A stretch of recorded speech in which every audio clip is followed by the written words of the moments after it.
de Sainte Catherine de Sienne, le don de la conformité au Christ. Chapitre 45, suite. Il est une autre manière, mais figurée, de recevoir ce baptême du sang par une spéciale providence de ma divine charité. Je connaissais l'infirmité et la fragilité de l'homme qui le porte à m'offenser. Non que par sa fragilité ou quelque autre cause il soit contraint de commettre le péché, s'il ne le veut pas, mais il est faible et comme tel il tombe dans le péché mortel. Il perd ainsi la grâce qu'il avait reçue dans le saint baptême par la vertu du sang. Il fallait donc que la divine charité parvint à instituer, et de façon continue, le baptême du sang que l'on reçoit avec la contrition du cœur et la sainte confession que l'on fait s'il se peut à mes ministres, à qui sont confiées les clés du sang. Ce sang, mes ministres le répandent sur le visage de l'âme par l'absolution, et si la confession n'est pas possible, il suffit de la contrition du cœur.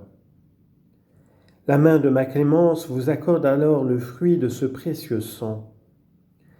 Mais celui qui pourra se confesser le devra faire, je le veux. Celui qui ne le voudra pas faire quand il le peut sera privé du fruit du sang. Il est bien vrai qu'au moment de la mort, celui qui veut se confesser et ne le peut faire recevra aussi le fruit du sang. Mais que nul ne soit assez fou de s'appuyer sur cette espérance pour remettre au dernier instant, car il n'est pas sûr qu'à raison de son obstination, je ne lui fasse pas entendre le langage de ma divine justice. Tu ne t'es pas souvenu de moi pendant la vie quand tu en avais le pouvoir. Moi, à mon tour, je ne me souviendrai pas de toi dans la mort. Personne ne doit donc tant différer. Et cependant, si par sa faute l'on a perdu la grâce, l'on ne doit pas laisser jusqu'à la fin d'espérer d'être baptisé dans le sang. Ce baptême, tu le vois, est continu.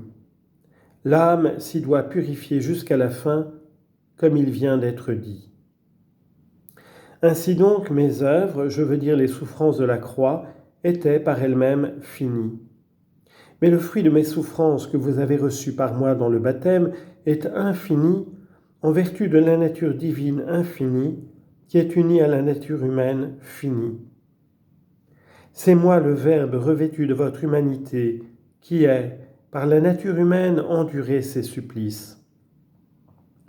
Comme ces deux natures sont conjointes et unies l'une à l'autre, la divinité éternelle tire à soi et fait sienne la peine que j'ai subie avec un amour si ardent.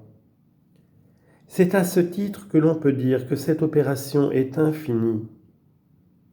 La peine endurée, la souffrance extérieure du corps n'était pas infinie, non plus que celle qui provenait du désir qui me torturait d'accomplir votre rédemption. Cette douleur se termina et finit sur la croix dès que mon âme eut quitté mon corps. Mais le fruit qui résulte de ma passion et du désir que j'avais de votre salut est infini, et vous le recevez infiniment.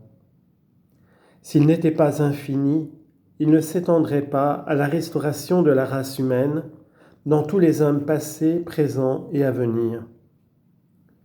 Si le fruit du sang n'était pas infini, l'homme qui m'offense après avoir reçu le baptême de l'eau ne pourrait pas non plus après son péché recouvrer ma grâce. Mais le baptême du sang qui vous a été donné est inépuisable. Voilà ce que vous révèle mon côté entr'ouvert où l'on peut lire le secret du cœur. Là vous apprendrez que je vous aime bien plus que je n'ai pu vous le prouver par ma souffrance finie. Je t'ai donc montré que c'est infiniment que je vous aime, et qui le prouve, ce baptême du sang uni au feu de ma charité, car c'est par amour que le sang fut répandu. Le baptême général donné aux chrétiens et à quiconque le veut recevoir, dans lequel l'âme s'unit à mon sang, c'est le baptême d'eau, mais l'eau y est unie au sang et au feu.